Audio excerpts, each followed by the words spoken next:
Seems we are witnessing a major shift in messaging from Justin Trudeau's immigration minister, Mark Miller, about the whole international student situation. We went from complete open borders in 2023 to an announcement of major cuts in the number of student visas issued at the beginning of 2024 to now Mark Miller telling these students to go back to where they came from. A welcomed shift, I'm sure, to many Canadians who have seen their communities and cities completely change over the past few years due to a mass influx of international students. Now, that reporting from Bloomberg came a day after Mark Miller said in a press conference that gang members and others with serious criminal backgrounds have entered this country on student visas. Surprise, surprise. Who knew that was happening? The Canadian government is also deporting migrants at its highest rate in more than a decade, much to the disappointment of open border activists and Toronto Star journalists. It's all very strange because you would think that the rhetoric of telling international students to go back home after receiving an education would be coming from the conservative opposition leader and not the open borders liberal government. What appears to be happening is that the current government, slumping in the polls and desperate for any boost of approval, are reacting to a major public shift in perception on immigration. Meanwhile, the conservative opposition seems paralyzed in fear of being called racist. And the comment question for the episode is this: why is the immigration minister now telling students to go home? Let me know your answer in the comments section below, and let's get into it. We start today with Immigration Minister Mark Miller on Monday telling Canadians what most of us already knew, that many of the people entering our country as international students aren't exactly young future leaders, the cream of the crop. Some, in fact, happen to be gang members. Well-determined actors, regardless of the country, and particularly sophisticated gangs, are often able to get around even the most stringent immigration requirements. And Canada has some of the most robust requirements in the world when we are checking people, but it's not perfect.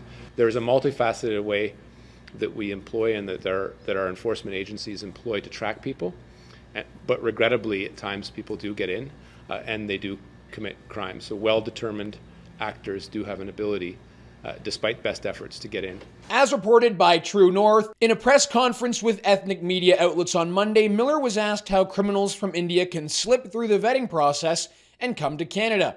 Miller admitted that gang members are coming into the country, implying that it was inevitable when dealing with sophisticated criminal organizations. While Miller did not specifically name India, he said that the Canadian government often admits immigrants from countries whose governments are unreliable, allowing gang members to slip in with phony police background checks. You might be thinking to yourself at this point that one easy solution to this problem would be to stop taking in so many immigrants from India. But something just tells me, and I'm not quite sure what it is, that solution is off the table for this Liberal government. Maybe, also, just maybe, the reason why known gang members and other people with criminal backgrounds are able to enter the country on student visas is because international students are not required to go through criminal background checks. Mark Miller, in May, lied about that when asked in a press conference. Generally speaking, if someone were on a student visa, would there be criminal record checks? Yes. There would be? Yeah. And then how does that process work? You check them, and if they have a criminal record, they don't come in. You know, it seems pretty easy to slip through the criminal background check process if you're not actually being checked. And consider this for a moment. Mark Miller and his predecessor, Sean Fraser, oversaw the expansion of the international student program to at one point have over 1 million active student visas in this country. It appears that many of them were involved in these sham colleges, these diploma mill colleges. And during that time, when nobody, no reporter was asking questions about the backgrounds of these international students, these bright scholars that we were entering into our country, nobody bothered to inquire about who these people really are, about whether or not they happen to be gang members, whether or not they have long rap sheets. How many of these gang members have we actually allowed into this country? The program has been allowed to continue knowing that this was an issue for years. Hundreds of thousands, if not millions, of people have entered Canada on student visas. And only now, Only now is it starting to become an issue. Because when Canadians weren't aware of just how bad the situation was, they didn't seem to care. They didn't seem to be concerned about any of this. It was easy money for large employers, easy money for colleges. It artificially boosted the GDP, but at what cost? And it was just a day after Mark Miller said in a press conference that gang members and criminals have entered Canada on student visas and slipped through the criminal background checks, which in many cases don't even appear to be happening, that Miller told Bloomberg News that international students, as he says, should perhaps go home and bring those skills back to their country. Better late than never, I suppose, but still it's quite late to be telling them this now. Now that they're all protesting in the streets demanding permanent residency and work permit extensions and are getting increasingly more angry by the day. What a great formula in this country. Potentially dangerous international students who are very angry at the Canadian government and perhaps the Canadian people, and they are now making demands of this government. What could possibly go wrong? As Miller says in this Bloomberg article, no one was promised permanent residency who came to this country as an international student. In fact, what Miller doesn't say in this article, and what many Canadians may not be aware of, is that in order to receive your student visa, you have to have an interview with an immigration official. In that interview, you are asked point blank if you intend to go back home when your student visa expires. If you say no and you plan to stay, well, guess what? You're not getting your student visa.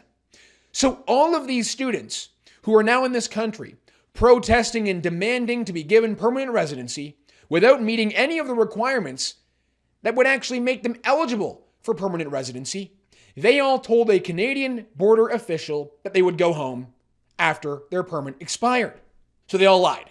I am very, very sneaky, sir. Someone in their admissions process at some point told them that they were going to be given permanent residency. Whether it was an immigration consultant in Canada, whether it was an education agent in India or whatever other country they came from, or it was the university or college that they attended. And where do you think all of those people got their messaging from? Might it be perhaps from the government itself? Since the government went on a spree of giving permanent residency to basically anyone for a few years after the pandemic? Mark Miller and Sean Fraser, as immigration ministers, have brought upon this country incalculable levels of damage. Under Justin Trudeau's leadership, they have changed Canada forever. They have demographically changed Canada forever. They have economically changed Canada forever. Our population has never grown this fast. There was no mandate for this from the public. Trudeau didn't tell us that he was going to do this explicitly. It was just done to us, and we've been told to accept it. Quietly, and behind the scenes, I might add, the Justin Trudeau government has actually increased the number of deportations they have conducted, and it's now at the highest rate the federal government has seen in the last decade. Last year, the federal government deported over 29,000 migrants. That sounds like a pretty decent number if you're in favor of kicking illegals out of the country, which I think many people are, until you realize that there are in fact over 500,000 undocumented people living in Canada. So there's a long way to go. And it's not as if that number is slowing down anytime soon with our record levels of population growth. Migrant activists, open border activists as I call them, and the Toronto Star are very upset. They feel like a promise has been broken because Justin Trudeau made a campaign promise to regularize illegals, to put illegals on a pathway to citizenship in Canada. Nothing like rewarding those who break the law.